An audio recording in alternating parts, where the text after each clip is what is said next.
Dari kepatuhan kebijakan Kementerian Perhubungan nomor 667 tahun 2000, memang ada sesuatu yang dilanggar oleh aplikator, oleh pelaku transportasi online.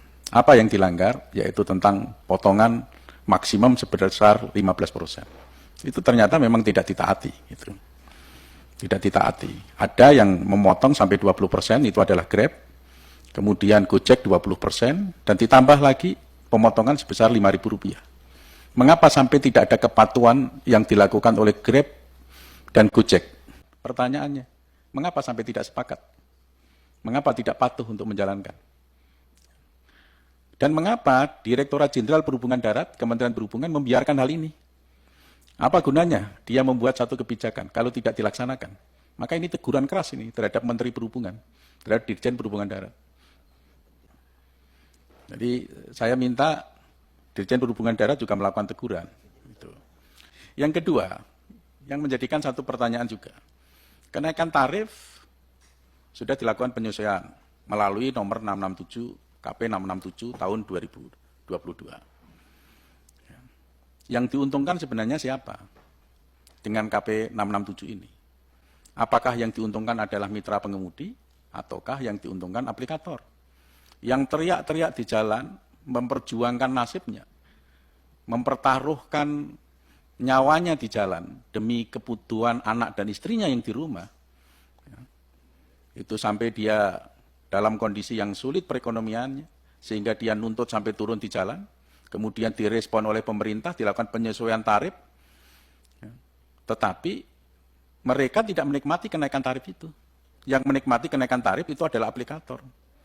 Pengemudi masih teriak terus, karena pemotongan aplikasi itu sangat tinggi. Saya tidak ingin masyarakat kami, rakyat kami, dieksploitasi sedemikian rupa, karena dengan keterbatasan sumber daya manusianya, dengan keterbatasan lapangan pekerjaan, dengan keterbatasan perekonomian, keterbatasan pengetahuannya, dieksploitasi tenaganya untuk kepentingan bisnis, kepentingan ekonomi pihak-pihak tertentu, atau yang bisa saya bilang kaum kapitalis. Kami tidak ingin. Kami tidak ingin membiarkan itu.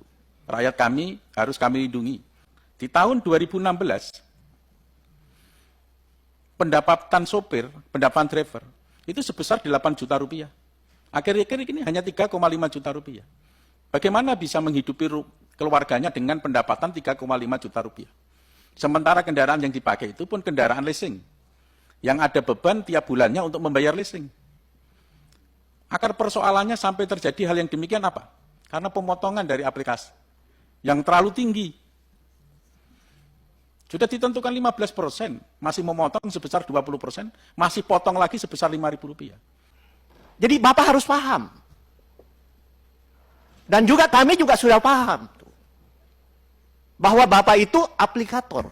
Menyiapkan teknologi sebagai seorang perantara atau marketplace. Bapak katakan seperti itu. Kalau lebih kasar saya katakan, ya Pak Comblang gitu loh. Oleh karena itu saya menginginkan jangan lagi ada yang tidak mematuhi aturan ini. Jangan lagi kita mempertentangkan antara sekian persen, kalau katakan 15% itu pun tidak dipatuhi, lantas menambah, itu namanya pengeksploitasian, kasihan rakyat. Gitu loh. Jangankan 15% Pak, 15% itu sudah terlalu tinggi.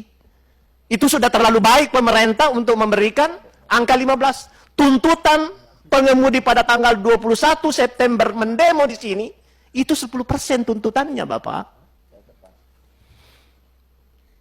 Pemerintah bijak menghitung sedemikian rupa sehingga menetapkan 15%. Tapi kalau di antara bapak-bapak tidak bisa memenuhi itu, aduh miris sekali kita. Kasihan, Pak.